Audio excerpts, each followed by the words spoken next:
Jason, we had to reschedule, but we're making it happen today. So thanks for coming. Thanks for coming to talk to me. Absolutely, Michael. Thanks for your flexibility, man. My apologies. Still trying to get over this cold, but not quite to the finish line yet. Well, I think conversations are meant to happen. When they're meant to happen at a certain point, and so I'm glad that we're talking today because really we were supposed to talk 2 days ago, and I feel like more has come out since then, and I don't know, man. I'm all kind of screwed up with like the carousel because it really feels like it's picking up speed. But before we get into that, if you don't mind, could you do a brief introduction of yourself and your work? Sure, man. Yeah. Well, again, thank you for having me on, and I'm looking forward to this conversation as well. But oh boy, the origin story. Yeah, I'll try to make it brief. I could be a little long-winded at times, but I more or less grew up in the Bay Area, specifically the Santa Cruz area, and that's kind of a mecca for skate and surfing, but it's also very liberal. And growing up, I just didn't have very much of an idea of my own politics, my own philosophy, my own ideology. So somewhere around the Occupy Wall Street movement, I got very inspired. This is like what, 14, 15 years ago now. I got very inspired. I realized that in the age of information, ignorance is a choice. So I got very motivated to learn as much as I can and absorb as much information as I could to really try to identify my own political ideology. And luckily, around that time, I found Dr. Ron Paul, and he has been a North Star in many ways, in the sense that he's kind of helped shape and sculpt my ideology and my philosophy and everything. But all that to say, somewhere around 2012, I created Police the Police, which is an online police accountability organization that focuses on documenting and archiving police brutality, police misconduct, and abuse of authority. And shortly after that, I found my editor in chief slash business partner, Matt Agarist, and we created the Free Thought Project. And the idea behind that was to be a little more all encompassing, more government accountability, not just police, talking about all types of different things. We were talking about the drug war, police accountability, government accountability, conspiracy theories, counterintuitive information. Sorry, I'm still a little foggy with my head. But yeah, I was very inspired by citizen journalists like Dan Dix, Luke Radowski, people like that. So, very quickly, within just a few years, and you got to remember, this is when, this whole movement was still very small. It's pretty much very saturated today. There's a lot of people doing this independent journalism type of stuff. But very quickly, around 2013, 2014, we started to see a huge rise in our reach, and we got a bunch of followers. We were reaching upwards of about 30 million to 40 million people a week. I know it sounds crazy, but somewhere around 2018, after a few years of really having a thriving organization, building up our entire team of about 7 different writers, a whole social media team, video editing team. Somewhere around 2018, big tech took us down, man. It was Facebook and Twitter on the same day taking us down. That resulted in a loss of nearly 6 million fans altogether in our network.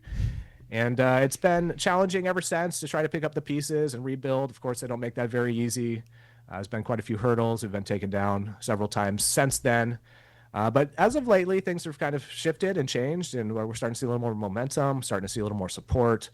And I'm starting to feel good about where the direction of the Free Thought Project is going. So, yeah, I guess that's it in a nutshell, man. Thank you for asking. Well, and you look back at that period and how you guys were getting great. Congratulations on the momentum and the traction that you were getting. But it makes me want to ask you: do you think people had a sense that things weren't right back then? Because I will admit, I was not in tune. Not that I'm in tune today, but like I was not paying attention as closely as I am, in 2013 as I was in 2025. What do you think attributes to gaining that kind of audience in a short amount of time? And this is going back again, over 12 years ago. Sure. Well, it was a very organic period for the internet, what we call the golden age of social media. People were hungry for this information. They were looking for it.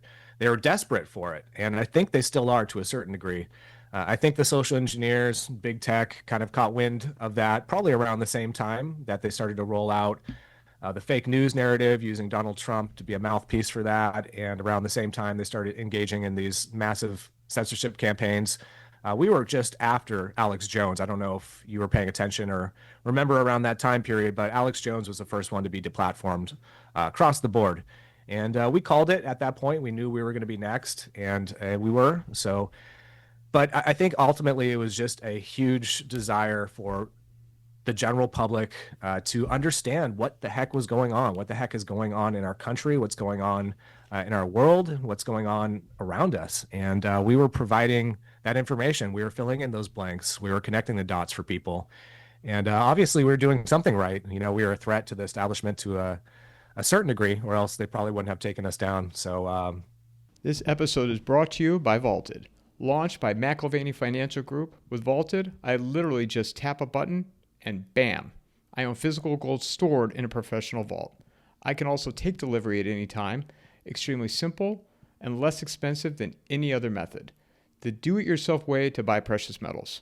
Click on the promo link in the show notes or go to vaulted.blbvux.net/coffeeandamike. I mean, look at how easy this is. The Vaulted app on my phone, I can access it at any time. yeah, I think that mostly answers it, man.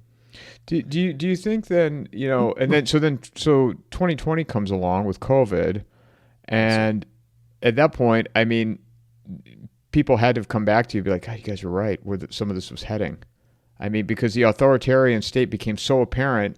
I mean, I know that it made it clear for me, and when I started, I mean, I don't trust anybody anymore, Jason. I mean, I don't blame you, man. Yeah, well, you have to have a profound level of skepticism. And as you know, Thomas Jefferson said, like, you know, the price of liberty is eternal vigilance. So we have to be vigilant. We have to be asking these questions. We have to be thinking outside the box and trying to peer outside the Overton window if we can. So, you know, I don't know if people necessarily came back. I would like to think so. There was kind of a perfect storm during those years where not only were the establishing kind of original alternative, excuse me, still sick a little bit.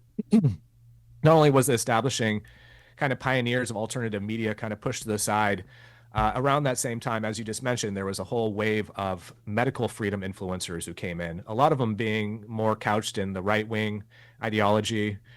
And they ended up taking a lot of the spotlight, the momentum, and kind of running with it. And, you know, it might sound a little bitter the way I phrase that. I'm not bitter about it. I am happy that more people were talking about this stuff, asking questions, and getting, you know, publicity and actually reaching people. I mean, there's the whole podcast circuit, you know, with people like Joe Rogan and quite a few other big names who are doing it and talking about a lot of these issues. But I think ultimately people couldn't find us because we were so censored at that time. And so it was almost like this whole new wave of influencers came onto the scene. And unfortunately now we're seeing a lot of these people kind of shift their positions. A lot of these people have become raging hypocrites when it comes to freedom-oriented concepts and principles. And so in a lot of ways, it felt like it was a purposefully induced, what's the word I'm looking for? Inversion, I suppose, of, you know, what was going on, how authentic it was, how there was an authentic grassroots movement that was created by independent media associations and organizations like my own. And then all of a sudden there's these huge names on the right wing who all of a sudden are also obviously aligned with Trump and pushing MAGA. So sometimes it's hard to not be skeptical as well. You know, I'm very much like you, Michael, where I try to always be asking questions, and sometimes it's hard to feel like that was completely organic, but apparently it was. So here we are. Well, you know, I don't know if you're familiar with Dave Collum. He's somebody I have on here a lot. He's an organic chemist at Cornell, and he always uses the line. I don't know if he came up with it or where he got it from, but you know, they can't kill the signal, but they can dial up the noise. And you know, you looked at that. I don't know where that line originated from, so I can give proper credit, but you know, you look back on, you know, some of these people that emerged, and this is what I find really interesting is it ties into where we're at today because, you know, I get messages from people where they'll say, you know, oh, this Tulsi and Trump now, they're going to take it down, or this, that, you know, it's like, this is not a superhero movie. Like, this is not a good guys, bad guys. Yes. And so, you know, you had some of these freedom doctors at that time coming, like it was like superhero. like the Sure. Avengers. And then, Trump gets reelected, Elon, Tulsi, Cash, Dan Bongino. It's like, my God, were all these, did Disney do this on purpose just to get us conditioned for this Netflix reality that we're in right now? It feels that way, man. Yeah, it feels like the Avengers assembled, but the opposite of the Avengers, like I don't know, the distractors, maybe that's a little bit better of a term for it. But yeah, I'm right there with you, man, especially connecting the dots to where we're at now, seeing this cover up, the Epstein files, seeing how much they're continuing to placate Trump and just not ask the hard questions as some of these people were at one point, or at least that was kind of the perception we were meant to obtain. But yeah, it's hard to believe it was all organic. I would now to put a little nuance to this, I would say that some of those organic, or excuse me, some of those doctors that came out against the COVID vaccine and some of the COVID policies and protocols were authentic and organic. I don't believe that all of them were orchestrated, but I do think that the large majority of popular right wing influencers who we see now, I don't know how much time you spend on Twitter. It looks like a little bit, but I spend quite a bit of time, and they're just always all over my news feed. I don't even follow half these people, and they're still showing up in my feed I regularly. I can't make have them to go mute away. them. I can't make them Yeah, go away. I try to mute them, and I still get them. So, and I don't think that's not intentional, unfortunately. So, X is compromised to a certain degree because Elon owns it. Now, as somebody who has been in the social media space for as long as I have, I would say it's infinitely better than Facebook was 3 or 4 years ago. So that's a plus, but we still can't think that it's a free speech platform as he likes to pitch it as. Well, and it's funny you say that. Like some of these people, I literally can't get them. I can't get them to go away. Brandon Tatum, I don't follow him, but all of his stuff is coming up on my feed. Yeah. Gunther Engelman, I used to follow him, and God bless, whatever. I don't want to see it. Catcherd, I don't want to see that anymore. I'm Yeah. over all this stuff. I was when I first got on X, or it was Twitter. I was like, oh, this is cool, right? People are speaking out, but then I'm like, Catcherd, how the frig does this person get an audience of whatever it was, 1 million followers or whatever the number? What is this? And then he ends up on Yeah. Tucker, and I'm like, what world are we in? Who is this guy? There's a lot of that, man. Yeah, and unfortunately, I don't think it's going to slow down anytime soon. Here, they use each other to prop each other up. They do everything they can to kind of boost the algorithms and get that type of perspective into the news feed. And we can't forget as well that these people have gamed social media and these big tech platforms. They understand what it is that the audience is looking for. They're cherry picking biased info for echo chambers, and it works. It works like a charm. You'd think that sometimes people would scratch their head and be like, hey, like maybe maybe this isn't what only the only content I should be looking at. Maybe there should be other information out there that crosses my path. But I think people have found comfort in hearing their own ideas repeated back to them in different ways, and again, confirming their biases, confirming their own beliefs. And that's a powerful drug, man. That teamed up with fear. That's another thing that the right likes to use. And don't get me wrong, the left does it at times too, especially when they're guys in power. But fear. If you look at the majority of policies and executive orders that Trump has been trying to implement or has implemented over the past 6 months, I mean, they're all based in fear, man. Every single one of them, they all have this fear-based coding to them, and unfortunately, it seems to be working like a charm.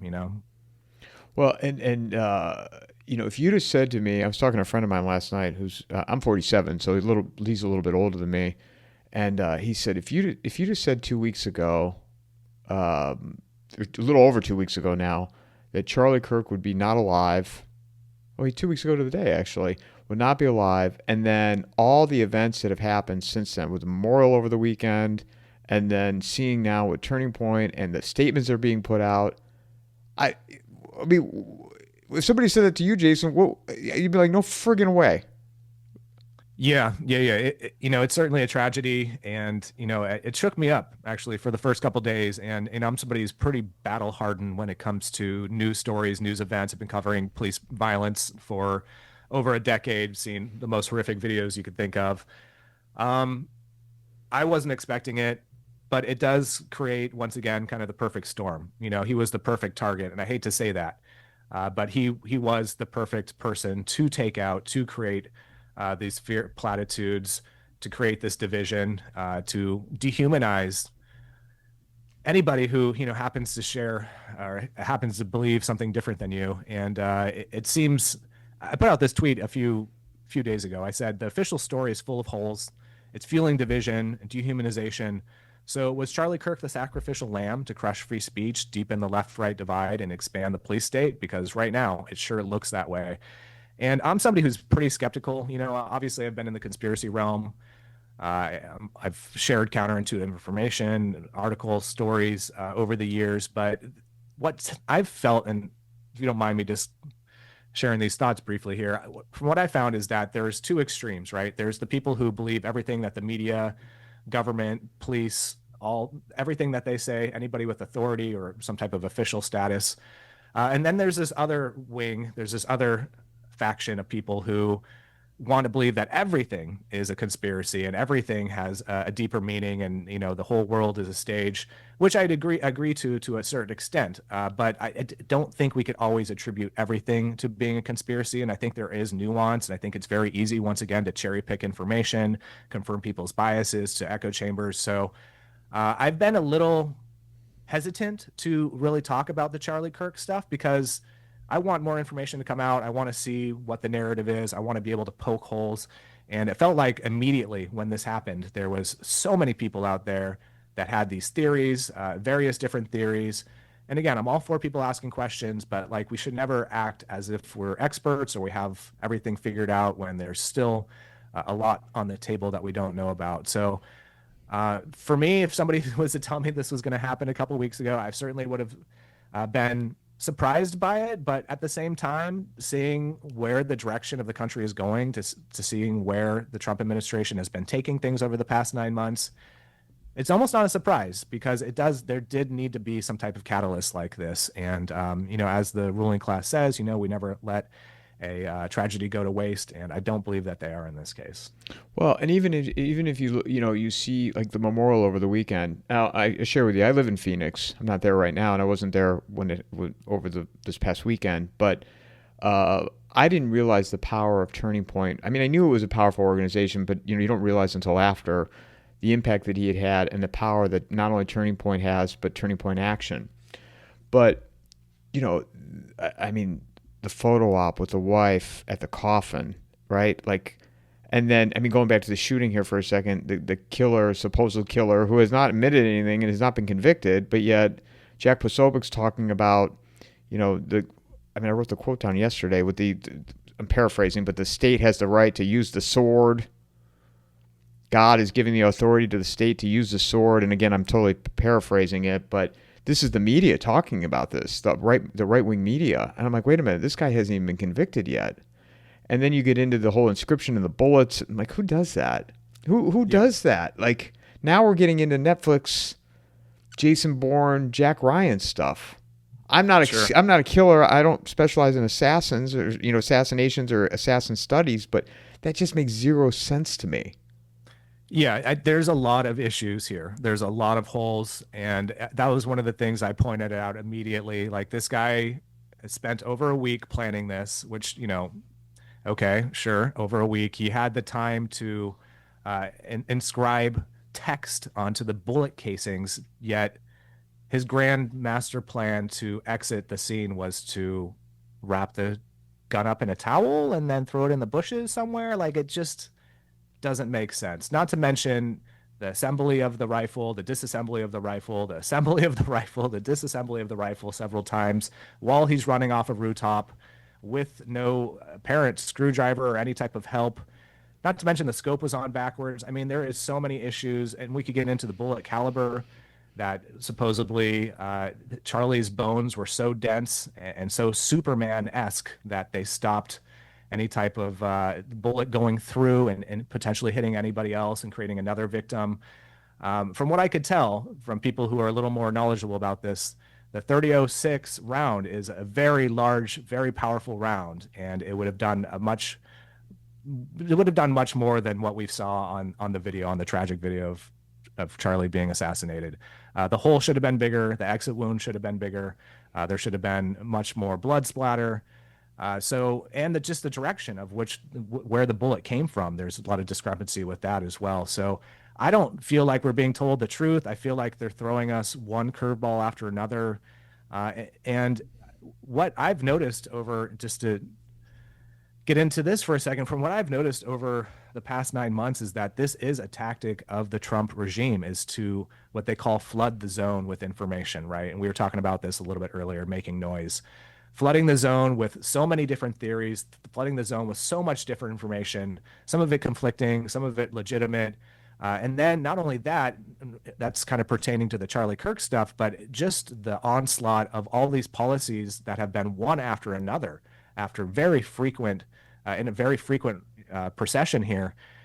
It does feel like they have maybe figured out how to combat some of the social media criticism, some of the independent journalists who do actually have some time on their hands to evaluate this stuff. But the problem is, once you start to sink your teeth into it, the next news cycle comes around. All of a sudden, there's this new topic of what Trump talking about Tylenol creating autism in kids. I mean, it's just one sometimes just off the wall statement or some type of policy after another. And it's just overwhelming to the point where we almost feel like, personally speaking, you can't really dig into a story and present a lot of information on it, because as soon as you do, we're getting into the next thing. So it feels that's kind of that's kind of the tactic with the Charlie Kirk stuff as well. I mean, we've been fed so many different narratives in such a short period of time. Yeah, the memorial didn't sit right with me either. I mean, there's pyrotechnics at a memorial. Like, are we mourning, or are we going to an AC/DC Was that you that wrote that? Like, was that you that wrote that with the AC/DC concert? Yeah, it doesn't sit right with me. None of this does. And so I'm not here trying to be disrespectful. I understand it's a tragedy. He had 2 kids. He was young.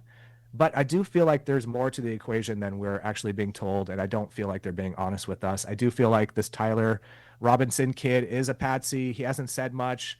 I'm waiting for the other shoe to drop in that sense, where he does maybe make some kind of statement. Or I know he just had the initial hearings with the judge. He seemed stone cold, no emotion, completely emotionless, very little facial gestures. So something feels off about all this. And I think that is an overwhelming sentiment right now across the board, not even talking about people who are in my shoes doing independent journalism, the conspiracy thing, people across the board, even just the normies, feel like there's something wrong with this. Well, and even, talking about the exit wound, that and how it was, his bones were so strong, like Superman, that statement was put out by Turning Point. That was put out by Andrew Colvin. I mean, this isn't you and I talking about this and coming up with it and putting it out on X.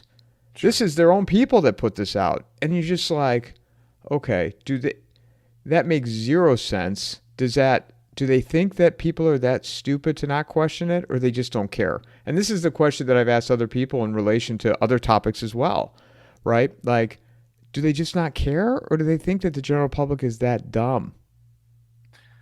That's a great question. I don't know if I have a definitive answer. It does feel like they test the boundaries often. And even when we're talking about things that are more within the conspiratorial realm, they'll put out little hints. Sometimes they'll even put out policy papers about this stuff, actually confirming it, especially regarding the foreign policy, geopolitics kind of stuff. So I don't know, man. It's so hard to tell. It does oftentimes feel like they do take us for idiots, but at the same time, they have to know the internet's full of sleuths, right? Like people who are going to investigate every inch of this, every angle. I mean, I've seen every every theory under the sun when it comes to the actual assassination footage and what exactly happened. People say somebody in the crowd. Some people say it was a professional hit by Mossad, and it's hard to say exactly what happened. Nobody knows as of right now. But again, what I do feel like is fact is that they're throwing as much confusion, much noise as they can into the equation. And it does feel like, they don't really expect us to figure it out. And hey, maybe that's intentional. Well, and also with this, Turning Point's probably collected millions of dollars over the last week. Sure. Yeah. Well, as the big tech companies have, through all the engagement, through all the conversations and bickering online. And God, I feel like I just recently started seeing some connections with Erica Kirk as well to Trump and his inside circles. And I haven't actually connected all the dots and put my finger on it completely, but it does feel like there's more to this than we're being told. And it's just not sitting right with a lot of people, you know. And I don't know, again, if we're ever going to get all the answers, but just the fact that we could intuitively feel this, that it's just a massive cover up. I think that's almost ultimately what we need to know. We might not need to know all the different elements of X, Y, and Z. I think just the idea that there is some type of conspiracy to cover this up is probably more than what we need to understand that, hey, we can't trust these people. We can't trust them at all. We can no longer participate. We can no longer believe a word they say. And I don't know your political ideology. I'm a libertarian anarchist. So I'm big on the idea of not complying, of not participating, of, completely disavowing the system. That includes not even voting, not even participating in voting. And I know a lot of people get very up in arms when you say something like that, because they're always going to throw the two-party dynamics at us. And there's always going to be somebody who's worse than the other person. And so we feel like, well, we have to save the country by voting for Trump or for voting for Kamala or whoever it may be. But, if you look at the downward spiral of the U.S. over the past 20 plus years, it doesn't really matter who you vote for because it's all heading in the same direction. The most important election of our lifetime, Jason. Yeah, right. I'm hard to believe. I've had a hard time believing that it would be that much different with Kamala, to tell you the truth. And I know a lot of people have, a lot of issue with that. But I watch this shit closely, man. I pay attention to every moving piece, and I don't really feel like there'd be that much of a difference, to be honest. I think we're going to end up in the same place regardless. Maybe the path is a little bit different, but you look at what's going on right now. God, I don't know how many people, and I voted for Trump last year, kind of reluctantly. Not that I would have ever voted for her, but it was, I don't know. I said I wasn't going to, and then, truth be told, I had a conversation with my mother, and she wanted me to vote. Not that she made me vote, because at 46 years old, I make my own decisions, but I felt compelled to do it. But I will not be participating any longer in any of this because. Yeah, I don't think they matter. And I don't want to hear from people anymore about the most important election of our lifetime. My response, get the fuck out of here. With that. Absolutely, man. Yeah, I mean, ultimately we should have learned our lesson back in Obama years. Obama kind of had a very similar vibe to his campaign, hope and change, and a lot of people believed it, especially in California, especially in the Bay Area. In LA, where I was living at that time, and across the country, really. And what did he turn out to do? He could turn out to be another war criminal, and beyond that, he didn't keep any of his campaign promises. I remember a lot of them. And, it's just the same thing over and over again. They repackage the front man, the face. And I think there's strategy to that as well, because look at all this stuff that is now being implemented that the right wing would have been losing their mind about if it was Kamala or Biden doing it for another 4 years. They would have been losing their mind if Palantir had been tasked to create a master database on all Americans, combining all their social security, tax filings, student loans, all that stuff into one centralized database. I mean, that's serious business. Yet we have the right wing essentially apologizing for it, defending it because they think it's going to somehow fix the quote immigration crisis that's going on, So I think there is strategy to this stuff. And once you zoom out a little bit as well and pull back from a lot of the fray and emotion, you start to think, okay, well, look, like the US is obviously the most powerful country in the US. They have this $1 trillion money machine. Why would they allow a bunch of people to vote for whoever they want and just put in somebody who is actually a decent person who could do the job honestly in the right way, like Ron Paul, for instance? That's not the way this works. And I think we're all naive to believe that something like that could happen, and I hate to say it, man. I hate to be the guy who pisses on the parade, but at the same time, it's like we have to start taking this a little bit more seriously. And we can't be victims of groupthink. We can't be victims of fear. Well, what if the other person gets in? Well, it's going to be a shit show either way. So, buckle up and do what you can to prepare. Nobody's coming to save you. Well, that's what I find comical too, because, people on the left that are now, they're all anti-government, right? And I'm like, where the fuck were you people the last 4 years? At least I was consistent with this, Yeah. And Yeah. there was Now they care about free speech. oh yeah, yeah. Now it's bad orange man. Yeah. Yeah, at least women have rights today. Trump's gonna take those away. Get the fuck out of here. Where you been? Where you been? Now you're awake. Well, even with this Jimmy Kimmel stuff, it's like, well, all of a sudden they care now. Like the left cares now. It's bananas, man. It's clown world on steroids. And unfortunately, I think that we've been programmed. We've been susceptible to the programming and engineering. And again, all this is based off of emotion and fear. If we're logically rationalizing this stuff and taking a look at it from that perspective, then we wouldn't be so susceptible to it. But unfortunately, intellectual integrity is dead. Team sport politics is in, and we're not getting anywhere. We're not making any positive path forward, at least that I could tell. And people, there's no moral compass in this country today. So did you see yesterday what Turning Point sent out? Did you see that memo that was going around? Was it Erica Kirk asking for money, or which one was it? Yeah, let me read this to you really quick because I think it's interesting. It wasn't asking for money, but it's Turning Point USA letterhead, and it's titled "Patriot." I don't know how else to begin except with this. I miss him, all black bold. Every breath, every heartbeat, every memory I now replay in my mind. I miss him, and that was it. Did you see that? I think I saw a screenshot of that. I didn't see the full extent of it though. Okay, well, I guess that's a step in the right direction that it wasn't actually asking for money. That's a surprise, but but it was kind of what to me I interpreted like indirectly because it was tugging at the emotions. Sure. Well, yeah, of course. And I can't remember how much. I think it was 6 million at last I saw that she had received in donations so far. And not to mention she was already a millionaire. She was already a millionaire before that, from what I've heard.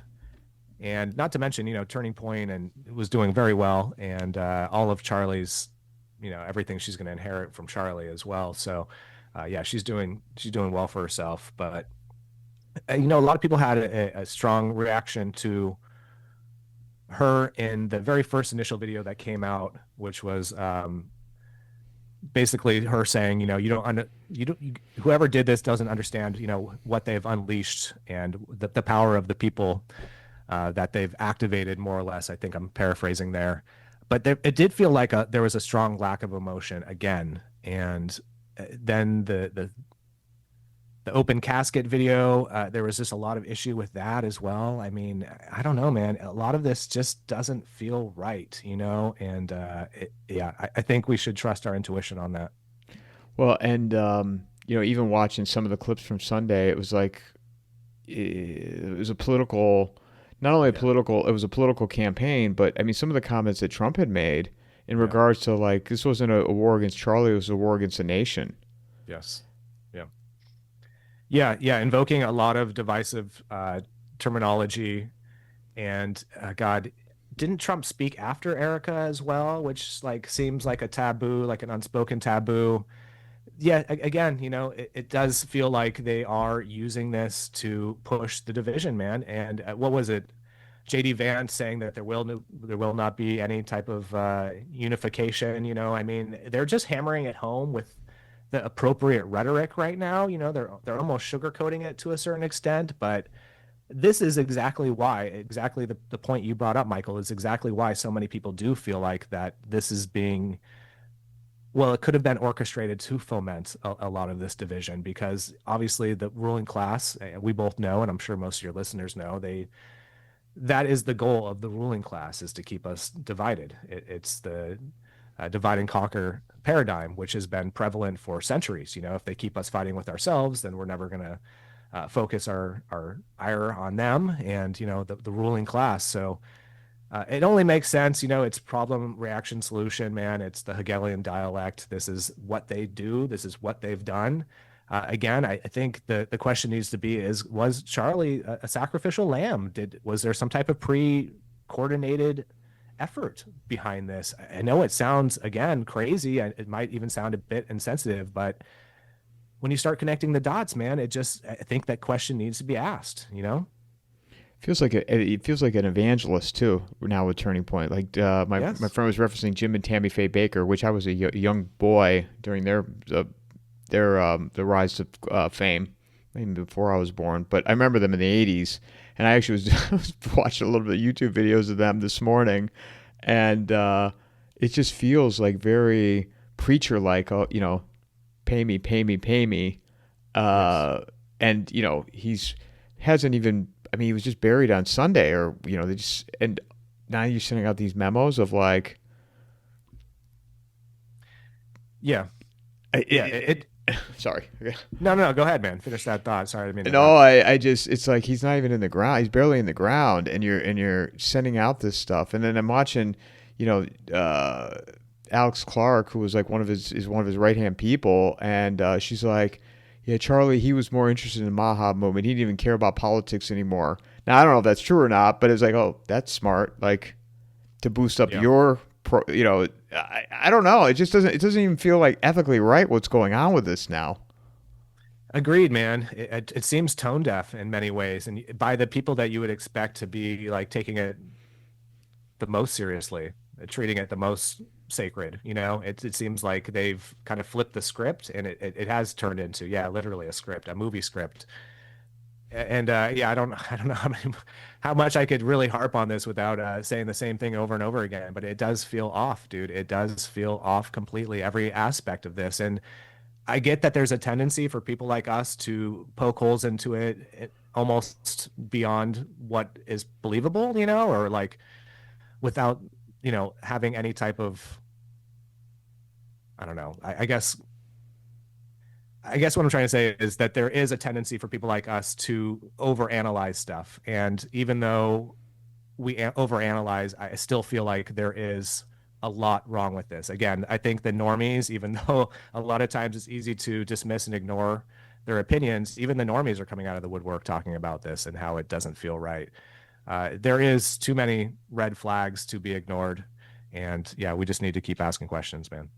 So now that we talk about that and how the government moves forward and the narrative that has been created from this, what do you see them doing to capitalize on a tragedy in terms of censorship, or our YouTube, are we going to get deplatformed again, or I mean what is your concern?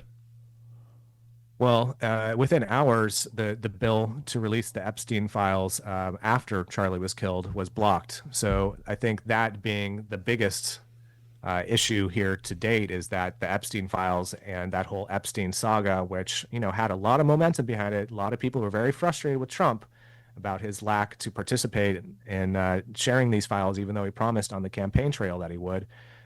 Uh, Nobody's talking about that anymore. It's become a moot point. It's not as relevant or important as Charlie Kirk's assassination now. And I think that was something, again, that seemed to be intentional. And it's just happened to be odd timing, I guess, right? It just happened to be a coincidence. It was just a few hours after his death. But ultimately, they already are pushing more censorship. They're already trying to create bills. Anybody critical of Israel, right? That was one of the first things that came to light. Anybody critical of Israel, they were going to, uh, put what was it? Passports. Yeah, they were going to revoke Israel critics' passports, which was crazy. The Epstein files were blocked. Also, during that same time, there was 250 U.S. politicians that visited Israel. Um, Israel was also sent $650 or $650 million, excuse me, for defense during that same time period. Even Pam Bondi floated the idea of hate speech police. So it does feel like that is something that they will capitalize on. Of course, this flies in the face of the past 4 years once again, because the right was the people who were most critical of the COVID regime. They were the people who were decrying censorship when big tech was taking them down, and rightfully so, because I'm not a fan or in support of censorship at all. But now, and I don't know, and to be clear here, I don't think it's the entire MAGA base. I think there is MAGA loyalists, people who will support Trump and his administration no matter what they suggest, just because it's this strongman populist movement. They believe that Trump's this leader who can basically do no wrong. But I do think there's also a kind of a what I call red pill MAGA who are pushing back on some of this stuff. So I don't want to paint with too broad of a brush here, but it does feel like a lot of this is going to be continue to be pushed And we'll see if it escalates. I think the rhetoric has slowed down a little bit over the past couple of days. But don't forget, I think it was about 2 weeks before Charlie was killed, there was the trans shooter in Minnesota, and the right was actually pushing for gun control after that, trying to take guns away from the trans community so they couldn't defend themselves. So I don't think it's also outside of the possibility that some of the right, like some of the very fervent populist Trump supporters, they will actually try to push for more gun control, even though it seems almost like the opposite of what we've been talking about for years, for a decade plus. The right was always at least dedicated to the Second Amendment and gun rights. But now they want to take that away for a certain faction of people. And again, that's what political propaganda will do. They'll make you turn your principles and make you turn on your enemies and completely turn you into a hypocrite at the same time. So as of right now, I think those are probably the most logical suspicions as far as, what could transpire from this. Well, and also, the censorship, could be a good place to start. My friend Matt Smith and I were talking about this. That you could do a generalization, right? Because you need the good guys, bad guys. You always got to keep that going to keep everybody distracted. And one of the things that he had pointed out that I didn't realize from an international standpoint, if we don't have China's permission because the rare earth minerals, we need those for the Tomahawk missiles and whatever other weapons that are needed to fight, we really can't go to war. I mean, it's amazing how the United States has just allowed themselves to get into this fuckery. Like, the United States can't even build their own weapons. Yeah. Need other countries to build Tomahawk missiles. That's crazy. Yeah. Yeah, man. Well, that's what happens when you outsource NAFTA and you outsource American jobs to everywhere, unfortunately. And I feel like that's a lot of what has destroyed the middle class in this country. And no, I agree, man. It is a mess. It's a total mess. Not to say that, I think there was talk even about a month ago of privatizing certain sectors of the military industrial complex, kind of like what the Trump administration just did recently with buying 10% of Intel. I don't know if that's the right direction either, though. I don't want to nationalize this stuff, even though it almost feels like the military industrial complex is just another wing of government to a large extent. I still feel like there are some boundaries there within the public ownership of these companies. But that line's blurring even more, and we're seeing that more and more with these surveillance companies like Palantir, like Flock, where it's like these private-public partnerships have become a way to kind of circumvent the law, to circumvent the Constitution.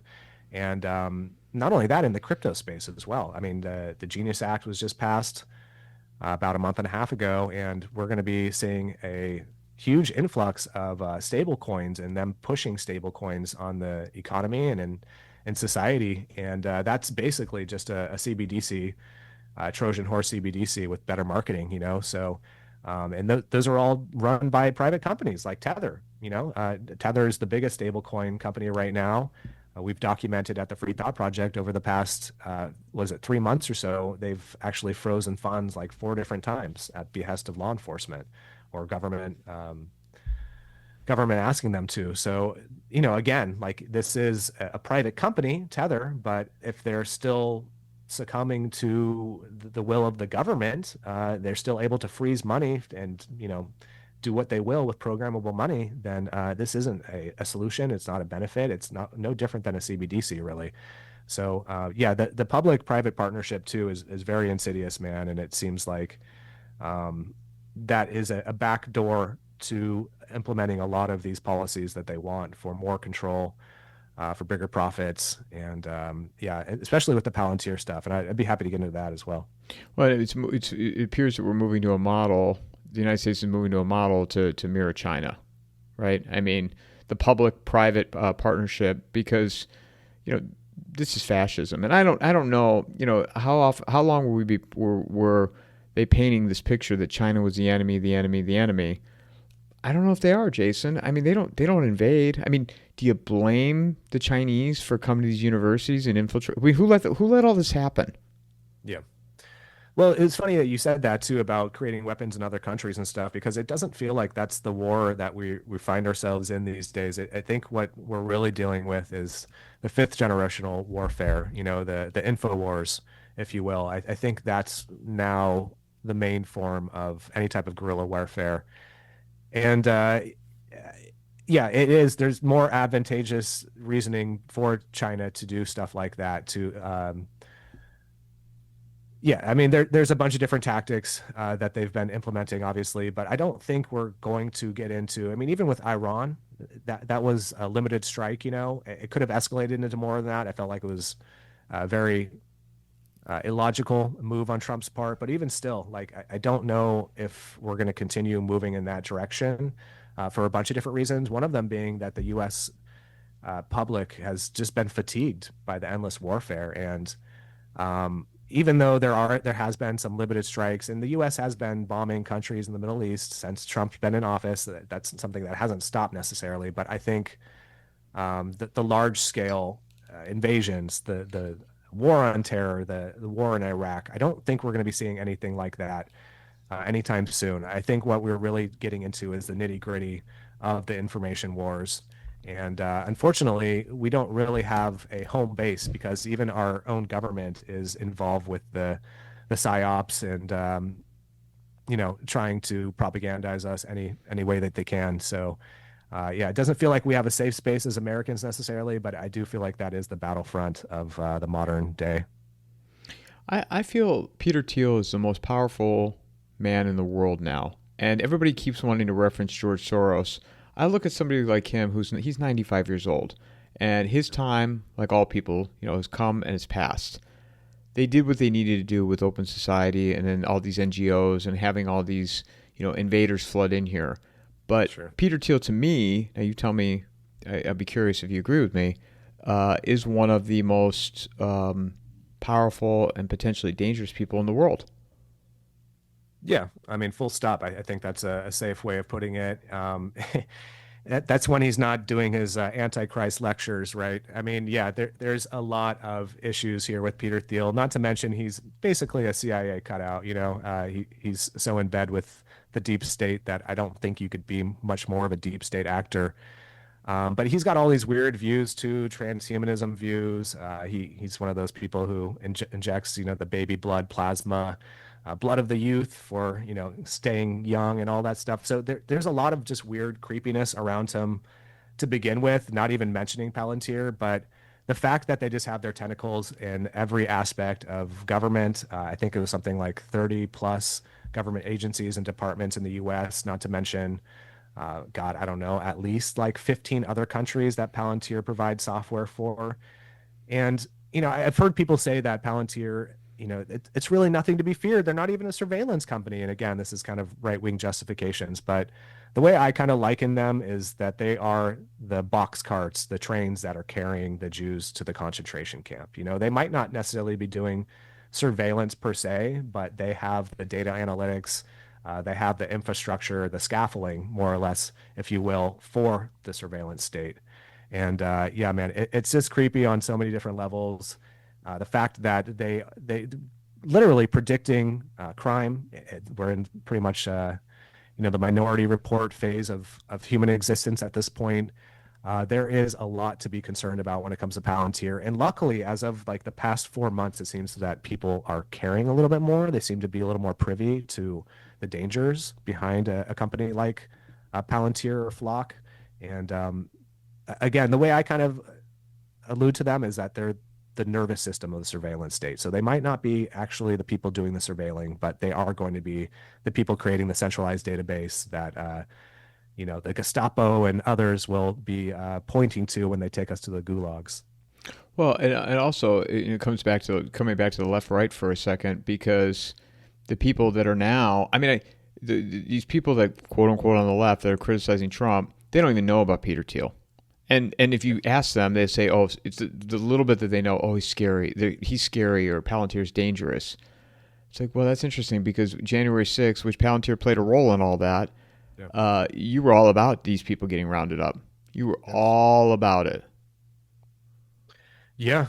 I mean, their tentacles, again, this isn't just something that started with the Trump administration. This is something that the Trump administration has escalated, but they have contracts going back to the Obama presidency, even before that. The first few years of their existence, they were a CIA. They were only doing work for CIA. I think it was about the first 6 years, and not to mention they were funded by Incutel, the startup CIA front.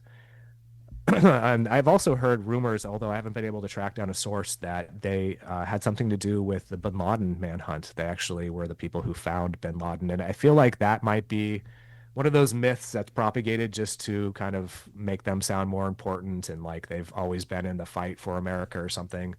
And again, I haven't found an official source for that. But yeah, man, no, the left, certainly is inconsistent as the right. And I hope that I haven't been picking on the right too much. It just happens to be that they're in power right now, but I have just mounted the same criticisms about the left and their hypocrisy. And, for the entire 4 years of Biden, that's exactly what I was doing. But now, we have a different regime in charge. So kind of have to focus on that. Well, then you also look at, what is it with the Jewish gay people as well? I mean, did you watch that Sam Altman interview with Tucker? I did. Yeah. Yeah. Boy, is that Yeah. disturbing. Yeah. I just had to put out a clip, man. He's masterfully skilled at tiptoeing around questions. And yeah, you're right. It was absolutely disturbing. He, has been accused of a lot, including a suicide of an employee, which has been deemed a suicide. And I'm not going to even try to say his name. It's like Suture. God, I wish I could say. I don't know how to pronounce his name, but basically the OpenAI employee who was blowing the whistle. He was supposed to be testifying in court. He was found dead. And yeah, Tucker, bless him, man. I have some mixed feelings on the guy, but lately he's been really coming around and doing some heroic stuff. But yeah, he was able to question Altman. And boy, was that uncomfortable for not only Altman, but just everybody watching. I mean, it felt so awkward. And so, yeah, I had to clip out. I think it was about like a minute and a half of him just stuttering, not sure what to say. I mean, don't get me wrong, I'm not always perfect at interviews as well, but like you're somebody in that position, you need to be a little more refined, a little bit more polished.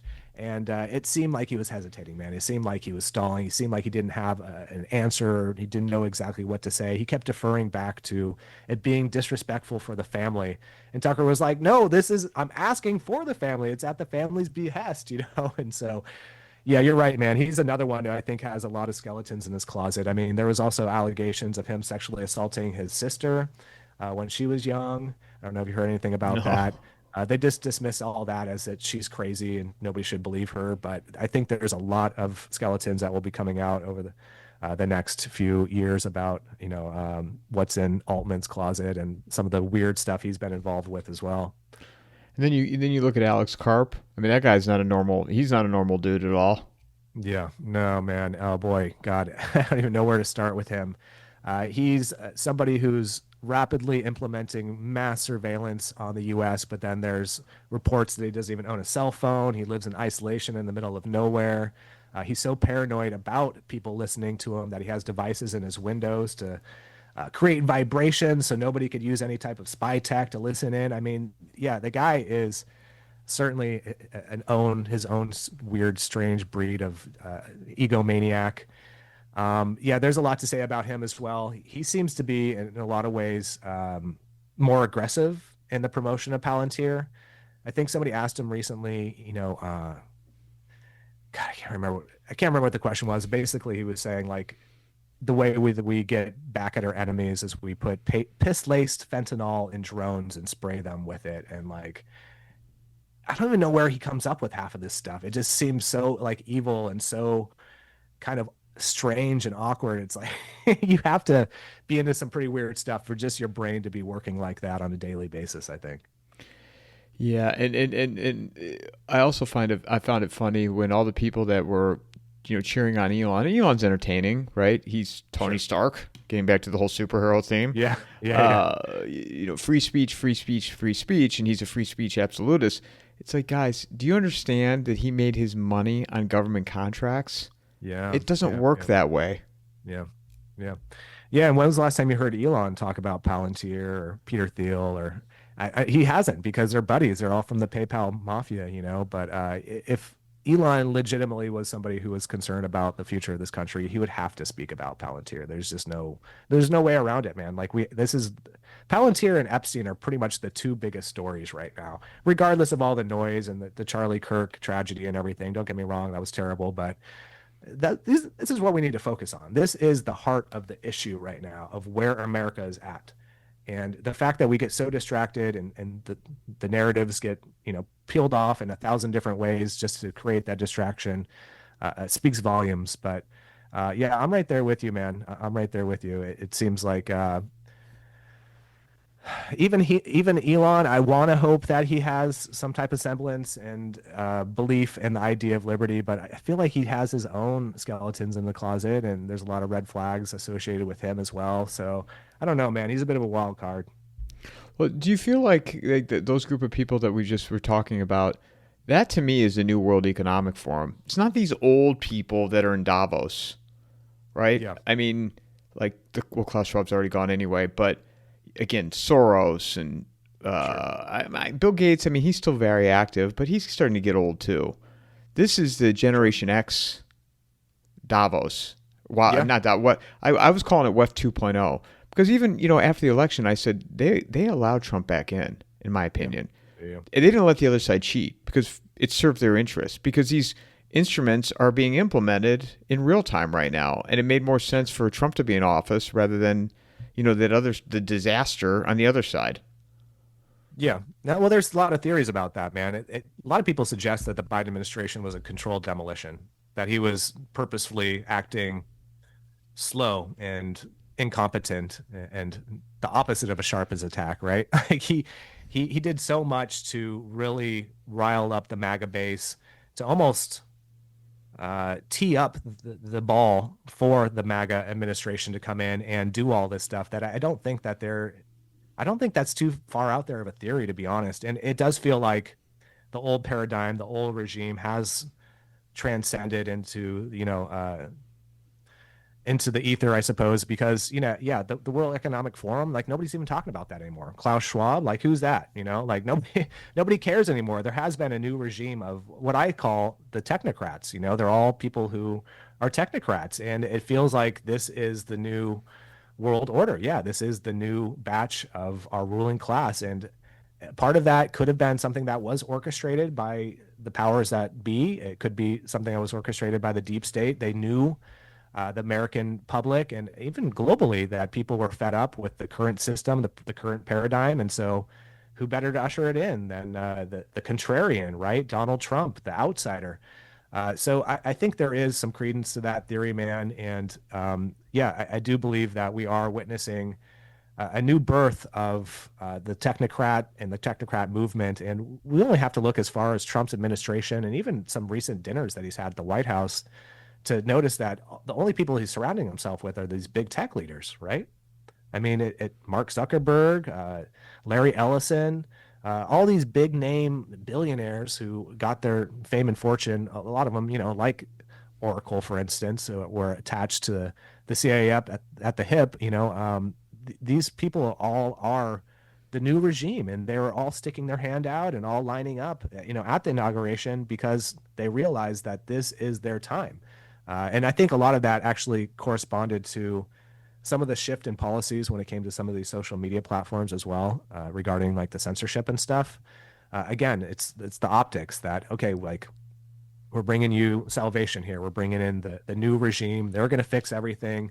But at the same time, like we were just talking about, the CBDCs, they're just being remarketed. They're being, rebranded as stablecoins. So there's all these things that are happening under the illusion of being good for the country, fixing the country, and fixing what the Biden administration once did, including my bread and butter here, which is the police, the police world, right? Like, obviously, there was a George Floyd protests in 2020, and during the Biden administration, during those years, there was a couple big national police violence stories that came out. People in the streets protesting, blah blah blah. Now Trump's going the opposite direction, right? Like he's giving police more power. He's completely ending the whole defund the police movement. He's restoring sanity to our streets. He's quelling all the crime outrage and the crime that's happening in our country. I mean, all these things that, to me anyway, feel very much like they're performative. They feel like they're optics trying to get people to think in a certain direction. And, so I very much align with you on that one, man. Well, and also too, I know I'm running out of time here with you, but you bring up Larry Ellison, who now, they're going to have majority control of TikTok. Right. Yes. Yeah. After demonizing it, and again, more fear platitudes. Yeah, you're absolutely right, man. And then Yeah. also with that is, this deployment of the National Guard, which is not, as of now, has not gone beyond D.C., but the talk is Memphis, talk is Chicago, and Yeah. this is, people after 9/11, yeah, yeah, yeah, just like right now, yeah, clean these cities up, clean these cities up. Charlie Kirk says, get the Democrats, get the trans, get the, Antifa. Look, I'm not condoning Antifa. I mean, one of the journalists I respect a lot, Katie Davis Court. I mean, that girl's, up in Portland every day on the battlefield, getting harassed, all kinds of stuff happens to her, and she still goes out there. But all this stuff is a slippery slope on what they're, the eventual, clamping down, tightening the noose on the American people. So. And it will all be used against us and weaponized once a different administration's in. And, the right is just so blind to this, man. You think they would get it after, so many cycles through this process, but it will be used against us eventually. And one last thing here, just to touch on my final point as far as being the technocrat revolution here. What was one of the first things that Trump did too right after inauguration? He brought in Sam Altman, he brought in Larry Ellison, a few other people, and announced the $500 billion Stargate project, which we still don't know how that's going to be funded, if that's going to be privately funded or publicly funded. Hopefully it's privately funded. But we've also seen Trump, and all that was supposed to be to steerhead and more or less make America more into this technical revolution, right, with AI and stuff. But then we're also now seeing that Google and Amazon have been given the reins for health tracking. So, yeah, this is something that is happening. This is prevalent. It's accelerating at a rapid pace, and it doesn't feel like it's on many people's radar. And a lot of the people on the right are justifying it, or they're still kind of going back to the old tropes of Soros and the WEF and stuff like that. But all this is equally as important to me, because you nailed it, man. It's fascism. This is textbook fascism. And look, I'm not somebody who's going to be yelling and calling everybody a fascist. You're a fascist. You're a fascist. But this is literally the logical definition of fascism. So we should be mindful and we should be wary. Well, and one more thing to add to what you just said. I mean, Trump was dining with the big pharma right after he got reelected at Mar-a-Lago, and you had the people that Kennedy's going to come in and smash it and blah blah blah. And look, I hope he does it. But to me, big pharma, they're not going anywhere. No. Too many people are on antidepressants. Too many people are on Adderall. Too many people are on Ozempic. That's not going away. Yeah, and then Kennedy was pushing the measles vaccines and the wearables, and there's just a lot of problems here, man. I think we were bait and switched. It's looking that way. We're 9 months in now. I think we could call a spade a spade. We were bait and switched. I still have hope too. I'm not trying to be too black pill with your audience here. I'm trying to stay optimistic, and I try not to paint with too broad of a brush. But these are facts. This is all facts. He literally promoted the measles vaccine after saying. I know he's never been a proponent of all vaccines, specifically the COVID vaccine, but it feels tone deaf, right? It feels like this is the exact opposite of what we were promised, especially the wearable stuff. Like that's where it starts to get creepy. So, God bless RFK. I feel like he might be one of the most sincere people in the administration, and maybe he's trying to do something worthwhile, but what he's shown us so far hasn't been very impressive, in my opinion. Where can people find you, Jason? Yeah, man. Well, I am on Twitter at JasonBassler1. I'm on Instagram, jason.e.bassler. But go to my website, jasonbassler.com, and there you can either sign up for my Know Your Rights classes. I'm actually doing one tonight. I do one a month. I teach people their rights. There you could also check out my book, 3 Ways to Prepare for CBDCs. And we also have a Know Your Rights children's book for kids 6 to 12. What we learned doing the police accountability stuff over the past decade is that a lot of times law enforcement targets younger children, younger teens who don't know their rights.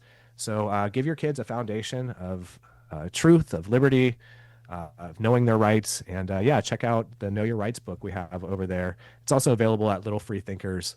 But otherwise, I'm pretty much on every social media platform that exists. So just type my name to a search bar.